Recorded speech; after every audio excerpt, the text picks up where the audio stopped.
মানুষগুলো আজকে ভিন্ন ভিন্ন বক্তব্য দিয়ে একজন আরেকজনকে শত্রুপক্ষ তৈরি করছে। এইটা যদি আমরা বন্ধ না করি, গণ অভ্যুত্থানের পক্ষের শক্তিগুলোর ভিতরে যেভাবে ফাটল ধরানোর চেষ্টা করা হচ্ছে, গণ অভ্যুত্থানের পক্ষের শক্তিগুলোকে একজনকে আরেকজনের পক্ষের বিপক্ষের খলনায়ক বানানোর চেষ্টা করা হচ্ছে, নতুন করে বয়ান তৈরি করবার চেষ্টা করা হচ্ছে, দিল্লির গোলামরাই তৈরি করছে। তাই আমাদেরকে সাবধান হতে হবে। বন্ধু বেশে কারা কারা আজকে দিল্লির গোলাম বানানোর জন্য, আমার আজাদির লড়াইকে, আমার গণ অভ্যুত্থানকে ব্যর্থ করে দেওয়ার জন্য দিন রাত চেষ্টা করছে।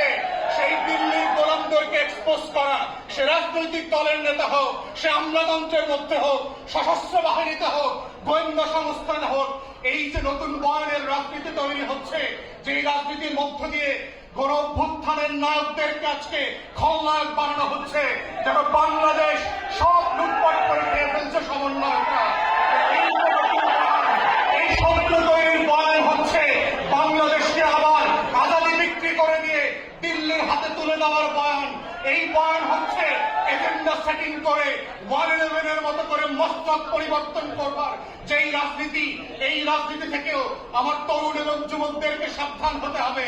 আমাদের কথায়, আমাদের আচরণে, আমাদের কর্মকাণ্ডের মধ্যে গণ অভ্যুত্থানের পক্ষের শক্তিদের মধ্যে কোনোভাবে যেন ফাটল তৈরি না হয়। আমরা সবাই রাজনৈতিক প্রতিপক্ষ, কিন্তু রাষ্ট্র সাপেক্ষে, দিল্লি সাপেক্ষে, আওয়ামী লীগ সাপেক্ষে আমরা সবাই গণ অভ্যুত্থানের কাতারের সহযোদ্ধা। এই লড়াইতে বিএনপিও লড়াই করেছে, এই লড়াইতে এনসিপিও লড়াই করেছে, এবি পার্টিও করেছে, জামাত শিবিরও করেছে, চরমোনাইও করেছে। তারা কেউ গণ অভ্যুত্থানের শত্রু না।